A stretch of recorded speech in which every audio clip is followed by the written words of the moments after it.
پێکدادانە عشایریەکان و کوشتنی هاوڵاتیانی مەدەنی تەنانەت هەڕەشەکردن و کوشتنی پزیشکان و بلۆگەران و تەنانەت هێرشکردنە سەر پەرلەمانتارانیش لە عێراق بە شێوەیەکی بەردەوام ئەم هەواڵانە بوونیان هەیە. مەبەستمە گفتوگۆی زیاتر بکەم بەڕێز مخەلەت حازم شارەزایام نییە لە بەغداوە میوانی منە. کاک مخەلەت زۆر بەخێر بیت بۆ کوردستان 24 پێم بڵێ چەکی بێمۆڵات چه هەڕەشەیەکە لەسەر عێراق؟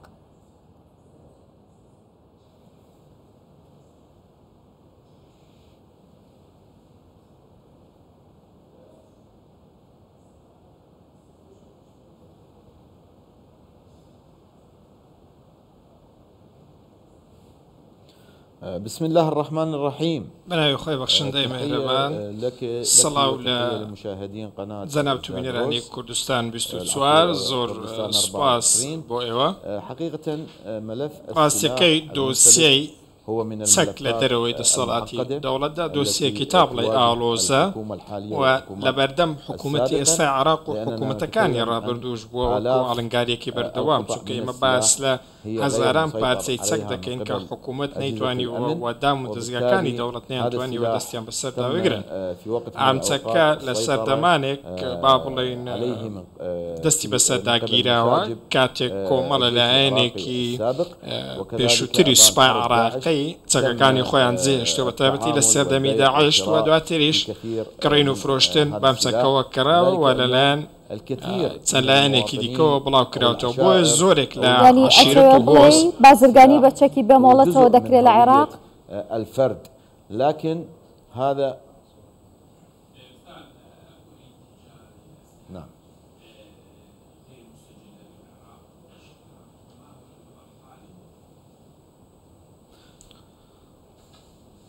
يعني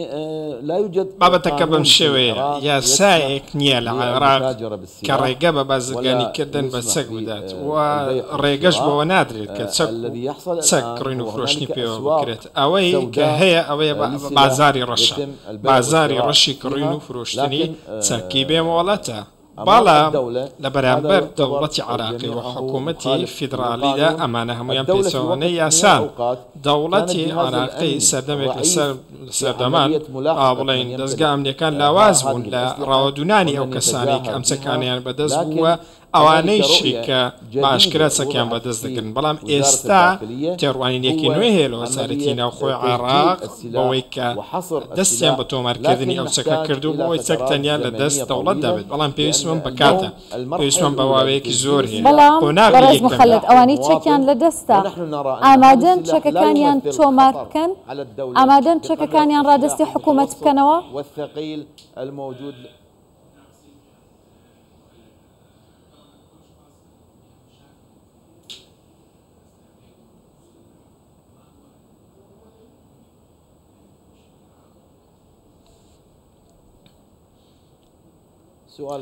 بەباشی جملە پرسیارەکەت بۆ دووبارەکەمەوە باسیەوەت کرد کە ئێستا وەزارەتی ناوخۆ دەیەوێت کە ئەم چەکانە تۆمار بکە، بەڵام ئایا ئەوانی کە چەکیان لە دەستە ئامادەن چەکەکانی خۆیان تۆمار بکەن یاخود ڕادستی حکوومەتی بکەنەوە؟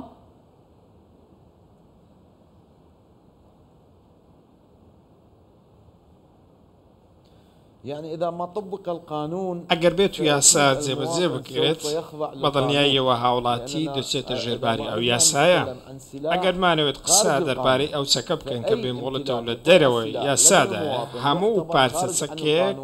بە سەرپێچی هەژمار دەکرێت ئەگەر بێت و لەلایەن دام و دەستگە فەرمیەکانی وەزارەتی ناوخۆی حکوومەتی عێراقیەوە تۆمار نەکرێت. بۆیە ئەمڕۆ وەزارەتی ناوخۆی حکوومەتی عێراقی پلانێکی استراتیژی و لۆجستیک داناوە بۆ ئەوەی چەکەکان تۆمار بکرێن. ئێمە باس لەو چەکانە دەکەین کە چەکی ناوەڕاستن و چەکی قۆرسی شەیە بەڕاستی کە بەدەست هەندێک هۆز و عەشیرەت و گروپی سەکدارەوەی ئەمانە مەترسی ڕاستەقینن بۆ سەر دەوڵەتی عێراقی، چونکە ناکرێ و نابێت دەوڵەتێک هەبێت چەکی دەوڵەت هەبێت و چەکی هاوڵاتیش هەبێت دوو چەک لە یەک کادا لەنەوە یەک دەوڵەت دابێت. ئەمە زۆرێک لە دژوازی لە بەکارهێنانی چەکدا دروست دەکات. ئەمڕۆ بابەتی ئەوەی کە چەک تەنیا بەدەست دەوڵەت بێ پێویستی بە ئیرادەیەکی سیاسیە بەرلام شتێک، ئەمجا پێویستی بە ئیرادەیەکی ئابووری و هەروە ئیرادەیەکی حکوومیە. زۆر باشانی قسەکەی منیش ئەوەیە کە ئایا حکوومەتی عێراقی دەتوانێت یاسای خۆی لەسەر هۆز و عەشیرەتەکان جێبەجێ بکا بەوەی کە چەکیان لێوەربگرێتەوە؟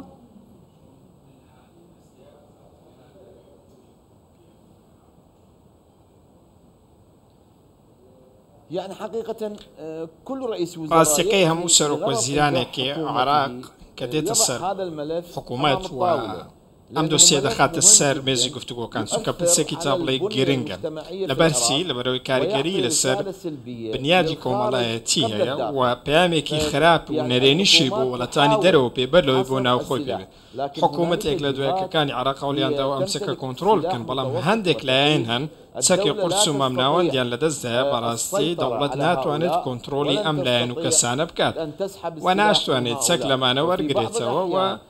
بێچەکیان بکات ئەو چەکەی کە کەوتۆتە دەرەوەی دەسەڵاتی دەوڵەتدا گەلێک جاران بە شێوازێک مامەڵی پێوە دەکرێت وەکو ئەوەی چەکی دەوڵەت بێت واتە باز و ناسنامەی دەوڵەت هەیە لەلایەن ئەو کەسانێک ئەم چەکانەیان هەڵگرتووە و بە ئارەزوی خۆیان بەم چەکەوە دەخولێنەوە بەڵام ڕاستیەکە ئەوەیە ئەو چەکە تۆمار نەکراوە و هیچ پاشخانێکی یاسایی نییە بۆیە لێرەدا بە دڵنیاییەوە دەوڵەت ڕوبڕووی ئالنگاری مەزن دەبێتەوە لەوەی کە ئەم چەکانە تۆمار بکرێت وەکو گوتم و زەختی ژەکەم پێویستمان بە کاتی زۆر و پێویستم بە ئیرادەیەکی دارایی شێ بۆی لە بەرامبەر پارەدا ئەو چەکانە وەربگرینەوە چونکە زۆرێک جار هەیە ئەو پارەی کە وەزارەتی نەوخۆ حکوومەتی عێراق دایناوە ناگونجێت لەگەڵ ئەو پارچەچەکەی کە پارەکەی لە بەرامبەردانرەوە بۆیە خاوەن چەک ناچار دەبێت لە بازاری ڕەش بە پارەیەکی گرنگتر بیفرۆشێت و ئەمە شوا دەکات چەکەکە مامەڵی بەرداوای پێوە بکرێت بابەتەکە شتێکی ئاسان نییە بەڵکو تا بڵێ سەختە بەڵکو پێویستمان بەچیا بە ئیرادەیەکی سیاسی و ئاینی و پێویستمان بەوەیە کە ئەم بابەتە تەنانەت لە مزگەوتەکان لە مینبەرەکان لە میدیاکان باسی لێ بکرێت بۆی چەک بۆ دەوڵەت بگەڕێت باشە ینی دەکرێت بڵێن ئێستا بەهۆی چەکی بێمۆڵەتەوە شتی کۆمەڵایەتی لە عێراق لە ژێر هەڕەشەدایە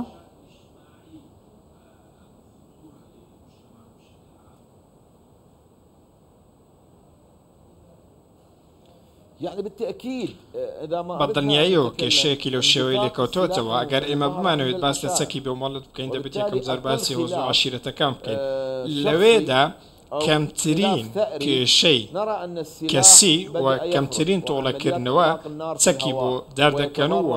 ئەگەر هەر هیچ نەبێت تەقە بە هەوادا دەکەن و هاوڵاتیەکی زۆر سادە و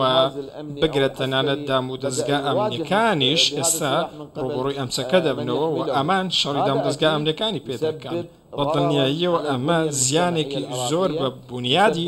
کۆمەڵایەتی عێراق دەگەێنێت زیانی بۆ هاوڵاتی عێراقی هەیە هاوڵاتی عێراقی هەست ناکات کە سەلامەتە واز ناکات کە دەوڵەت توانیوێتی بەدام و دەستگاکانی ئەو سەقامگیری و سەلامەتی بۆ ئەو دەستەبەر بکەن بۆیە زۆرجار هاوڵاتی خۆی پەنا بۆ ئەو هێزە دەبات کە دەتوانێت سەلامەتی بۆ دەستەبەر بکات ئەگەر دامەزراوەکانی دەوڵەت نەتوانن ئەو کارە بکەن هاوڵاتی ناچارە